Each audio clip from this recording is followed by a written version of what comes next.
Apple दुनिया की सबसे इनोवेटिव कंपनीज में से एक। स्टीव जॉब की इस कंपनी के लोगो डिजाइन करने वाले से जब ये पूछा गया कि तुमने इसका लोगो डिजाइन कैसे किया, तो उसकी स्टोरी सुन के आप लोग भी हैरान रह जाओगे। उसने कहा कि लोगो डिजाइन करने के लिए उसने एक एप्पल का बास्केट मंगवाया और उसे आइडिया लेके लोगो डिजाइन कर रहा था, लेकिन कुछ अच्छा लोगो मिल ही नहीं पा रहा था। थक हार के उसने एप्पल का एक बाइट लिया और जब उसे ध्यान से देखा तो उसे पन्ने पर ड्रॉ कर दिया। जब उसे पन्ने पर ड्रॉ किया तो उसने सोचा कि ये आइडिया बहुत ही खूबसूरत लग रहा है। क्यों? क्योंकि कंप्यूटर में एक टर्म होती है बाइट, जो कि एप्पल की बाइट से थोड़ा बहुत मैच करती है। तो उसने सोचा कि इससे अच्छा आइडिया और क्या हो सकता है। क्या ये इंटरेस्टिंग फैक्ट इससे पहले तक आपको पता था? और अगर नहीं पता था तो चैट सेक्शन में लिखना मत भूलिएगा। गाइस, इंडोनेशिया में चावल यानी कि राइस की खेती करने के लिए वो लोग राइस फिश टेक्निक का इस्तेमाल करते हैं। अब ये क्या है? डोंट वरी, मैं आपको बताता हूँ। एक्चुअली इसमें होता कुछ यूं है कि राइस की खेती करने में फसलों के बीच में जो पानी होता है उसमें वो लोग मछलियां छोड़ देते हैं और मछलियों को वो लोग पालते भी हैं।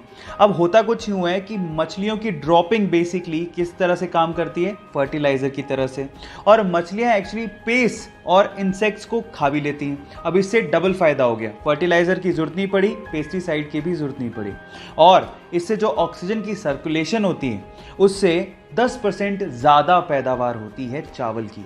है ना ये कमाल की टेक्निक? आपको ये टेक्निक सुन के कैसा लगा? चैट सेक्शन में लिखना मत भूलिएगा। गाइस, क्या आपने कभी नटेला खाया है? मेरा तो नटेला बहुत ज़्यादा फेवरेट है, और अगर आपका भी फेवरेट है तो चलो इसके बारे में एक इंटरेस्टिंग फैक्ट बताता हूँ। नटेला एक्चुअली हेजलनट से बनाया जाता है। नहीं, ये वो फैक्ट नहीं है जो मैं आपको बताना चाहता हूँ। फैक्ट ये है कि हेजलनट पूरी ही दुनिया में जितना प्रोड्यूस किया जाता है उसका 25%, जी हाँ 25% अकेला नटेला कंपनी ही कंज्यूम कर लेती है। यानी कि पूरी ही दुनिया में नटेला हेजलनट का नंबर 1 कंज्यूमर है। अब इससे आप अंदाजा लगा सकते हो कि नटेला पूरी ही दुनिया में कितने ज़्यादा लोगों का फेवरेट होगा। क्या आपको भी नटेला मेरे ही जितना पसंद है? चैट सेक्शन में लिखना मत भूलिएगा। गाइस, जब भी आपको नींद भगानी होती है तो या तो आप चाय पीते हो या कॉफी। लेकिन मेरा सवाल यह है कि क्या आपको यह पता है कि वर्ल्ड की सबसे स्ट्रॉन्गेस्ट कॉफी कौन सी है और उसको पीने के बाद आप कितने दिन तक सो नहीं पाओगे?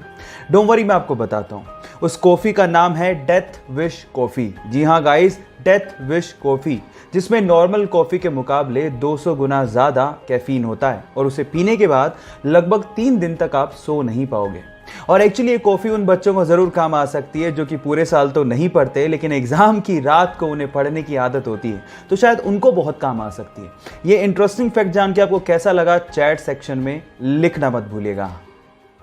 मोटापा बीमारियों का घर होता है और उसकी वजह से हमें बहुत सारी प्रॉब्लम्स का सामना भी करना पड़ता है।